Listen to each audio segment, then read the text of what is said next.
Hey, what is up, all you NXT Nation fans? It's just Jay here, bringing you a brand new video. What you're going to be watching is a free-for-all game mode, or gameplay on Horizon is the map.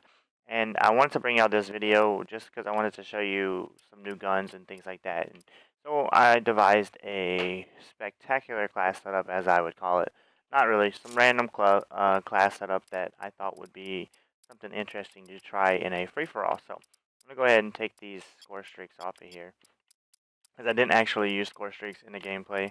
And is in a free-for-all, it's kind of hard to get a lot of score streaks. So I didn't really even try for that. But this is the class that I used. I used the AMR 9 with no attachments. Absolutely, I unlocked these attachments while I was playing, but I did not use them at all. There was no attachments on the gun. Then I used a lightweight, fast hands, toughness, and scavenger. I used a PDW as my secondary right here, and I put on perk 3 greed and tactician so that I could wear 2 exo abilities. I used exo stim and exo ping. For those of y'all that haven't seen this is the first time I actually tried it, to try out the 2 different exo abilities, and it worked out pretty good for me. I think I would like to say that I enjoyed it that way, so I might start doing that in my pub classes. But yeah, that's Exostim and Exoping were the 2 Exo abilities that I used. So without further ado, we're gonna hop right into the game. Alrighty, so we're gonna get right on into the gameplay. As you can see, I'm going to choose free for all.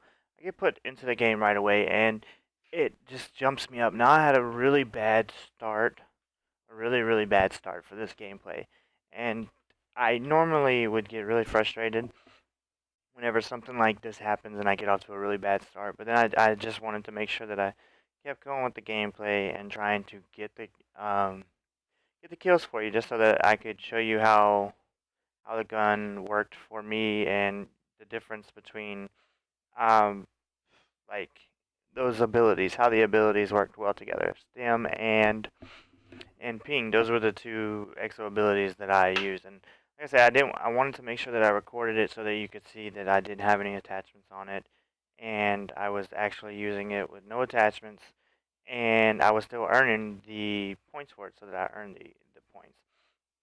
Now, this is actually not a gun that I would normally use. It was something that I had just randomly chose. Myself, Bowers, and T-Tomp were in a ranked play match, and we were discussing. I was like, well, I want to use a random gun, and here it goes. I get really destroyed right here. Yeah, this was how I knew it was going to be a bad game, but I kept pushing forward, and I went right back to the guy, right back to the same guy, and tried it again, and finally got him. So yeah, this is how I knew that it was going to be a tough game for me, so I had to try really hard. I got destroyed right after I killed that guy. Back to the original topic that I was talking about. So myself, Bowers, and T-Tomp were in a lobby playing some rank play, and I asked him, I was like, well, what is a good gun that's like random gun that nobody really uses? And he's like, you should use that AMR, because we were talking about it a little earlier and ran into a guy using one in a ranked play match. Now, this is not something that I would do, just because it's burst, and I don't think this gun is actually that strong.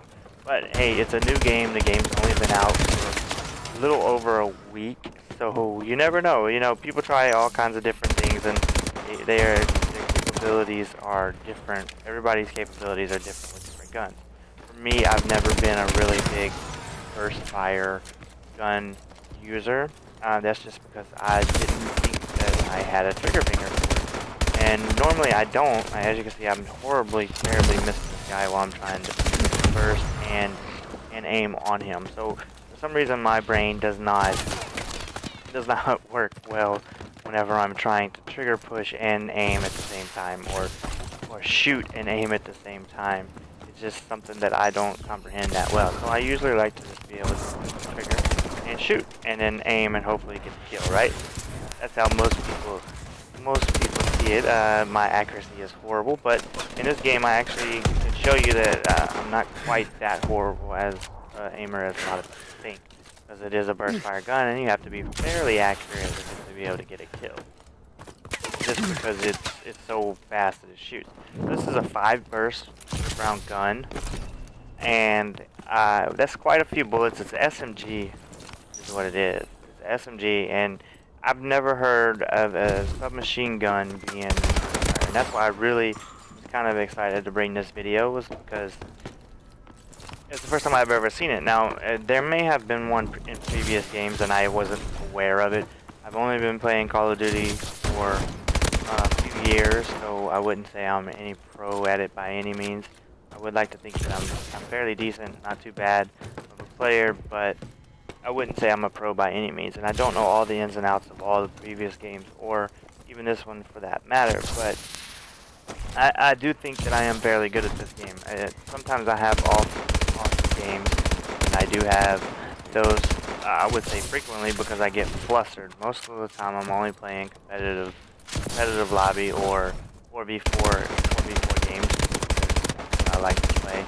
I think they designed this game as a 4v4 team, and I totally get destroyed right there, missing every shot. That's why I don't like the first guns. But back to what I was saying was, I think that Call of Duty is a multiplayer or a competitive game. Now, not to say that there's not, as you would call, casual gamers or regular players that play this particular game, but I do think it's more solely focused around a competitive scene and competitive players. Just because since I've been in Black Ops 1, that's really all that I've played is competitive. Even when I first started out, I was playing lobbies, playing hardcore search and destroys, where I started playing Call of Duty, and I noticed that I was fairly decent, and I started branching out from there. I met some core players, and they kind of piqued my interest for competitive gameplay. So I decided that I would give it a shot. I started playing some GBs with some people, and I realized that I wasn't too bad at it. You know, it was still a learning experience. It was a lot to learn, and that was something that I could work with. But as far as the game goes itself, I was fairly decent or above average at the game. And I've learned a lot over time, and of course I've had bad games too. But for the most part, I would like to say that I've been fairly consistent over the years, but this is a particular game that I would like to think that I'm a little bit better at. So, enough with that. This was a really tough gameplay that, like I said, I thought it was going to start out. It was going to start out really rough. As you can see, I'm kind of trailing this guy, and he's keeping a good solid lead on me now. Now, I started with I believe it was a 4. I was down 4 kills where I started, and that was quite a bit to come back and catch up to this guy. And I don't know this map very well. I just ran into the elevator. So there was a lot of things, a lot of questions that people were asking, you know, about the game, and I was watching some YouTube videos about different lag compensations and things like that, and some things that you could do yourself to try and make up for the lag compensation. And there was a lot of people that were giving feedback, but that's a whole nother video that I wanted to make. I would have to sit here and talk about it. The different things that you could do to help for the lag compensation and to make up for it. So there are some things that need to be changed in your personal setup, not as much as the actual console itself. There are some things that need to be changed in your personal setup, and not everybody is able to do that. So that takes quite a bit of time to explain and to go over in detail. But we'll save that for another video. But there was one thing that stood out quite a bit, and we were talking about this when we were playing some ranked play.